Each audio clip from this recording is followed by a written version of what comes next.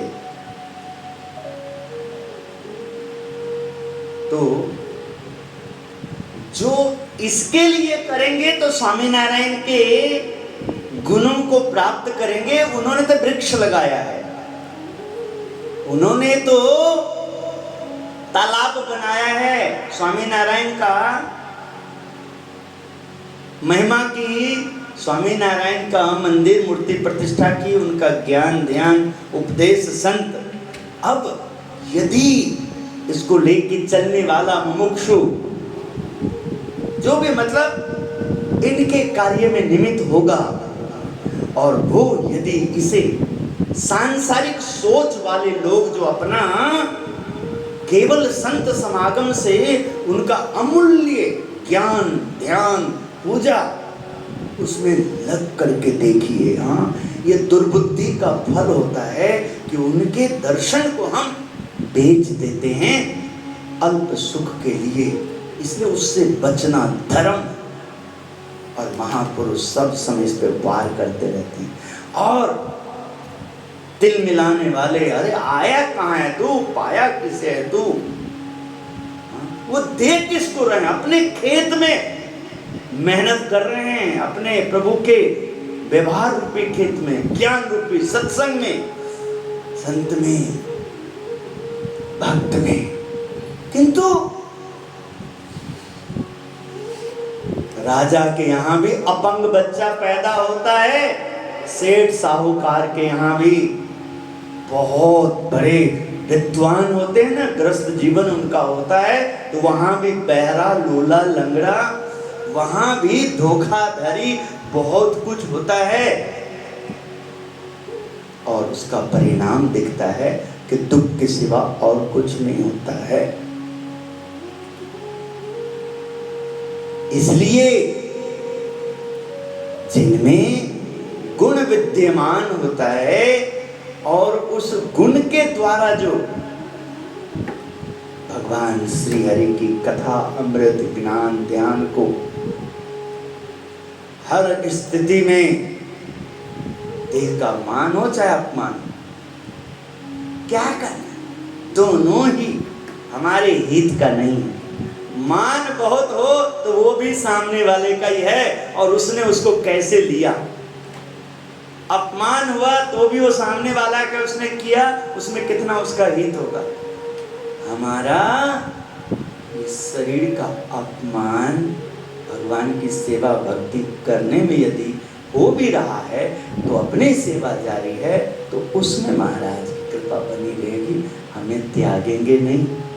त्यागने के बताओ क्या, अरे देखो ना, एकदम कोई रूपवती स्त्री आ जाए, पुरुष आ जाए, सुंदर आवाज आ जाए बहुत अच्छी, चहल पहल कुछ दिखाए, और उसमें भजन भक्ति जो प्राधान्य था, उसका गुरु सेवा जो प्राधान्य था, उसका त्याग करके उसमें चिपक गया, तो भगवान ने हमें ठोकर मार दी। ये दंड है, गुरुदेव की ओर से दंड है।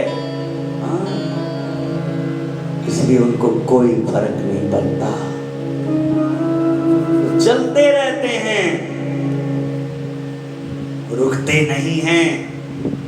और बाहर से जितना आप इकट्ठा कर लीजिए और जिनके नाम से किया उनकी राजीपा नहीं है, तो एक दिन वो सब गला पकड़ता है, दबाता है। जैसे आज भी व्यवहार में अपने किए पे देखो ना, जीव जी जी जी दे दो दे दो दे दो और दे दो और दे दो और दे दो, मांगता ही है। बच्चा चॉकलेट अच्छा लगता है मांगता है, जो चीज स्वाद लगता है मांगता है। आप भी जो स्वाद लगता है ज्ञान ध्यान ना हो तो खाते ही रहोगे, जब तक एकदम मन ना खा जाए, पेट ना एकदम फूल जाए एकदम, तब तक। किंतु ये चीज आज आया है एक उत्साह से, एक प्रेम से, उमंग से कहीं ऐसा, तो उसके लिए फिर हमें कई दिन तक शरीर को ऐसा रखना है कि वो डाइजेस्ट हो कई घंटों तक, तब सेट होता है। ऐसे ही भगवत भक्तों का योग होने के बाद, सद्गुरु संतों का योग होने के बाद, उनकी प्रसन्नता पाने के बाद उसकी रक्षा करने के लिए बहुत बदलाव लाना होता है। इसलिए क्या फर्क पड़ता है? महाराज के समय में भी, आज भी देखो, अब भी अभी सुबह में थोड़ा सा हमने सोशल मीडिया को देखा तो 80 किलोमीटर से भी कम दायरे में एकदम बाढ़ आई हुई है, नदी नाले उफान पे है। सोचिए कितने घर बह गए, कितने नुकसान होता है। रोते तो वो भी है, दुखी तो वो भी होते, दुख तो उनका भी है। वो दुख ऐसा है जो इंसान के बस की बात उस समय नहीं है, क्योंकि उसके बुद्धि में आया नहीं कि मैं उस जगह पे इतना पैसा लगा रहा हूँ, इतना सब कुछ कर रहा हूँ। जो बाढ़ वाला, हाँ, जो नदी नाले उफान पे आ सकता है, अपने जांच पड़ताल नहीं करी, हाँ, तो उन्हें ये दुख झेलना पड़ेगा। जो सब कुछ जानता है, ऐसा होता है ध्यान में, तो वो दूसरा उपार्जन उपाय भी करता है कि चौमासा में हमें उचित जगह पे जाके अपना पशुधन सब कुछ लेके वहां रहना है। ऐसे ही जब अज्ञान का बाढ़ आता है, जब संसार के लोगों का प्रभाव अधिक दिखता है, तो पुण्य आत्मा मौन होते हैं, गौण होते हैं, और उनका बाहर का व्यवहार, शरीर का हाव भाव सब एकदम लुप्त होने लग जाता है। भगवान स्वामीनारायण किस प्रकार जब अकाल पड़े थे तो बड़े बड़े दाढ़ी हो गए थे, हाँ, भगवान भी पहचाने नहीं जाते थे और छुप छुप के जाते थे भगवान। कारण उनके अंदर दया, दया माया, जिनको भी देख ले, जो भी उनके सानिध्य आ जाए तो उनको बर्दाश्त नहीं होता था, और किसी को भी लगा देते थे उनके लिए, आप ये करो, वो करो, ऐसे करो, ऐसे करो। इसका दुख देखा नहीं जाता उससे। और किस प्रकार अपने अनुयायी को उस रुद्र के प्रकोप से बचाने के लिए सबके गले में रुद्राक्ष दिया था और कहा था आप ऐसे रहना, और उन सब का बचाव किया। आखिर में फिर भी अकाल खत्म हुआ और फिर भी प्रकोप शांत नहीं हुआ, तो स्वयं अपने शरीर में भयंकर बीमारी, बुखार, रोग लीला करी रुद्र को शांति देने के लिए। आप जो हमारे भक्तों के कारण जो आपको जितना गरास खुराक मिलना चाहिए, प्रलय होना चाहिए, जो नहीं हुआ है, वो तृप्ति मैं आपको करूंगा। मैं अपने देह में वो दुख लेकर के, परेशानी लेकर के उन्होंने, गुरुदेव महिमा का एक फल है। क्या आप लोगों को इतना तो शूरवीरता दिखाना पड़ेगा इस रिश्ता को सच्चा साबित करने के लिए, हाँ, कि आप जगत के जीव में गुरु को, ज्ञान को नहीं बेच रहे, जगत के व्यवहार में, जगत के जीव में कल्याण के लिए, उनके हितार्थ, उनके मोक्ष के लिए, उनका परम सुख के लिए आप गुरु की महिमा गाते हो और उस हिसाब से चलते हो, उस हिसाब से रहते हो। क्या होगा उनको त्याग करके, हार्ड मास को सजा के क्या मिलेगा? 100 साल जी करके, अरे 10 साल भी उनकी महिमा से जिएंगे तो 10 जन्म का पाप धो देंगे, हाँ, 10 योनि का पाप धो देंगे उससे भी। इसलिए विचार करिए, सत्संग में कोई तुरंत समझ जाता है और कोई नहीं समझ पाता है, ये सब कर्मों का खेल है। आप यदि सही अर्थों में चलते हो, बढ़ते हो, और यदि वह शरीर शांत हो जाता है, तो एक दिन वहीं से ही आपको चलाने वाले, देखने वाले, उस जगह से आपको एक नया शरीर, एक तेजस्वी ओजस्वी, मैं जो सत्संग में कहता हूं, कहाँ कहता हूं? उत्तम धाम का मंच, उत्तम धाम एक परिवार।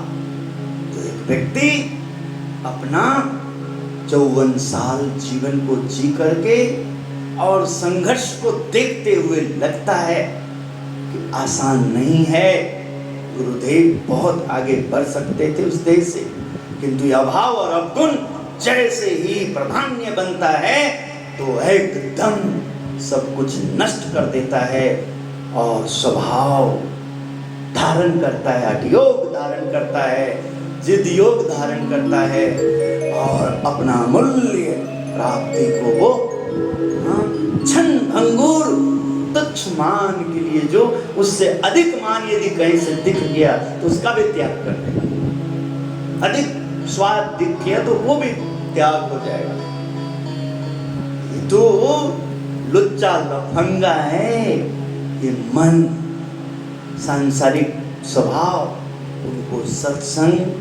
उनको सत्संग का रंग चढ़ाने के लिए ऐसे 16 साधन का उपयोग करना होता है। श्रद्धा, स्वधर्म, वैराग्य, समस्त प्रकार से इंद्रिय निग्रह, अहिंसा, ब्रह्मचर्य, साधु समागम, आत्मनिष्ठा, महात्मा युक्त भगवान के निश्चल भक्ति, संतोष, निर्धंबता, दया, तप, अपनी अपेक्षा अधिक गुण वाले भगवत भक्तों के प्रति गुरु भाव रखना और उनकी महिमा जानना, अपने समकक्ष भगवत भक्तों में मित्र भाव रखना, अपने से कम उम्र के भगवत भक्तों में शिष्य भाव रखकर उनका हित सोचना, इन 16 साधनों के द्वारा भगवान के एकांतिक भक्त अक्षरधाम में भगवान की सेवा को भली भांति प्राप्त करते हैं। तो आज बड़े संत स्वामी नारायण संप्रदाय में जो कहलाते हैं, दिखता है कि कैसे आप बचन बहतों जीवन मांडू भवनी बाजी। आज उत्तम धाम में भी निष्ठा अपना यदि इंसान जांच ले और उसको सही उपयोग कर ले तो रोज ऐसे शशि जैसे मंडली अपने इस स्थान की गरिमा के लिए उनके एक वचन पे एकदम सब पालिश करके देने में सक्षम हो गया। इसलिए अच्छा साउंड से लेके म्यूजिक से लेकर के उनकी हर एक जरूरतों को पूरा करने के लिए ये उत्तम धाम। ऐसे नहीं, माँ बाप तभी कर्जदार नहीं हो जाते बच्चों को आगे बढ़ाने के लिए। ऐसे ही इसका मतलब मीनिंग क्या निकलता है? जेम जननी ने हइये तिछे सदा सूत ने साथ जी, ऐसे ही आरोग्य करवा अर भक्त ने पाए कर बेरा पारे जी, संत बिना साची कौन कहे साचा सुख निभा। एक संत ही सच्चा प्रेम देते हैं समाज को और वो देखते हैं ये जब अच्छा धुन कर सकता है, भजन कर सकता है, अच्छी सेवा अच्छा कर सकता है, मंदिर के लिए इसका स्वभाव अच्छा है, बढ़िया एकदम सिस्टम के लिए बहुत लोगों को लाभ मिलेगा। तो देखिए उनका वो दुख और दारिद्र्य को मिटाने के लिए पर ब्रह्म पुरुषोत्तम नारायण की प्रेम और दुलार और उनकी शक्तियों का उपयोग करके सब भक्तों को कैसे देखिए प्रेरणा दे करके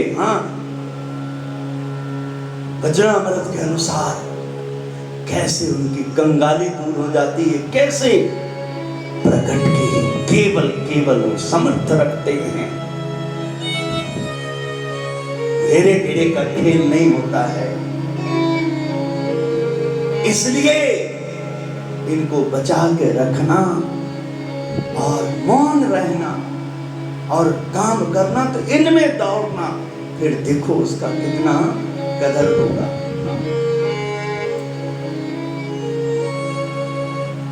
इसलिए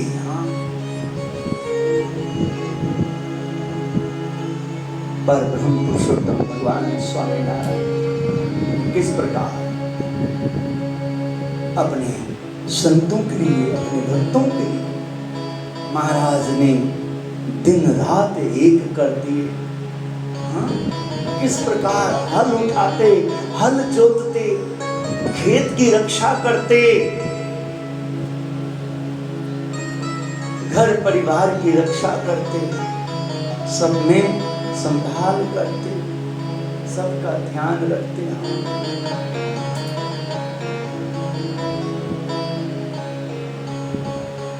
हर भक्त, इसलिए कोई परेशानी नहीं है इन बातों का।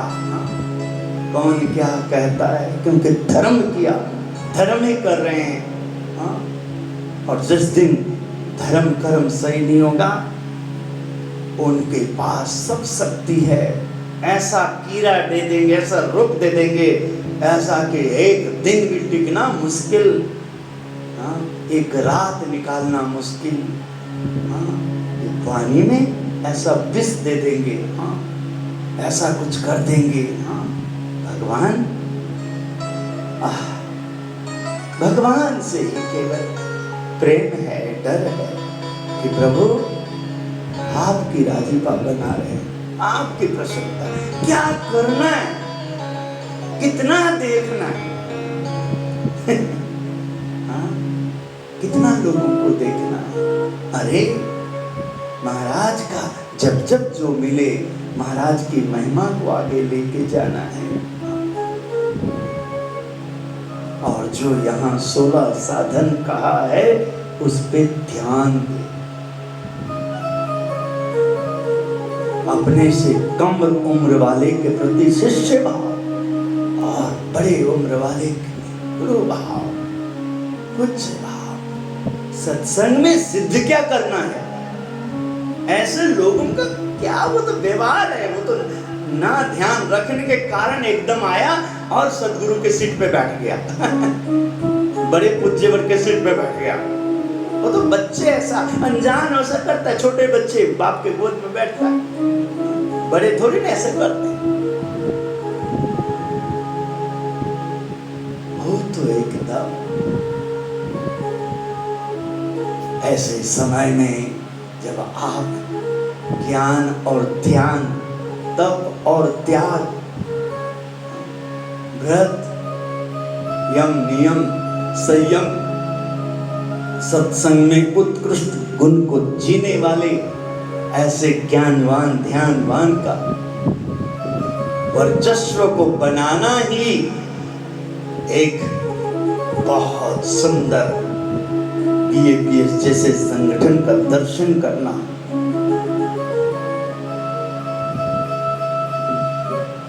इसलिए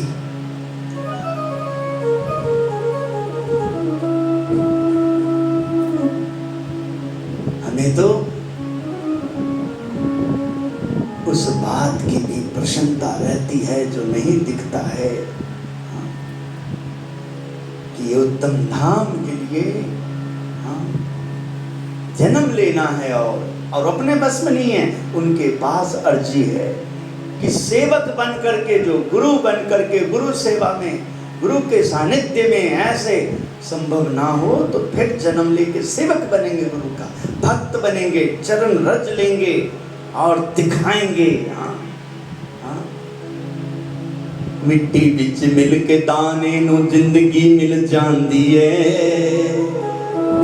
तू दाने वांगू हस्ती नू एक बार मिटा के वेख, अखियां बिच सतगुरु प्यारे दी तस्वीर बसा के वेख।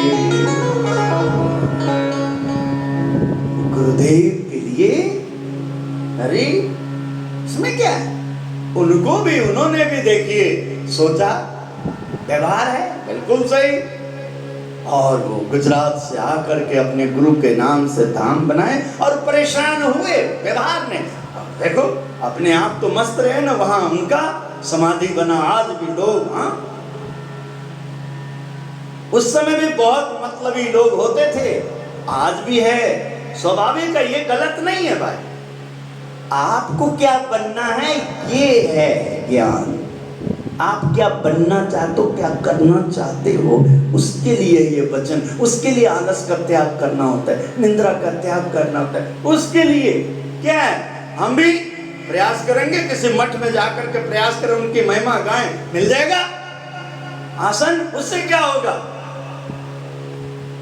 कहीं भी किंतु अपने इस धाम के लिए, आप लोगों का विश्वास के लिए, आप लोगों की निष्ठा के लिए, आप सब जो आए यहाँ रुके, ऐसा उपार्जन करना, उपाय करना कि आप में इस दिव्य उत्कृष्ट गुणों का प्रवेश होना, आगमन होना। महाराज बोले, सुखमनी स्वामी का प्रश्न का भी उत्तर दिया। समस्त संत पंच व्रतों का पालन तो करते ही रहते हैं, फिर भी उनका ऐसा कौन सा लक्षण है जिससे यह विश्वास हो जाए कि ये आपत्ति काल में भी धर्म से विचलित नहीं होंगे। बोले, जिसकी दृष्टि, महाराज बोले, भगवान के छोटे बड़े वचनों को भी प्रधान मानकर आज्ञाओं पर ही रहती है तथा वचनों का उल्लंघन करना जिसे अत्यंत कठिन मालूम पड़ता है, एवं जो आज्ञा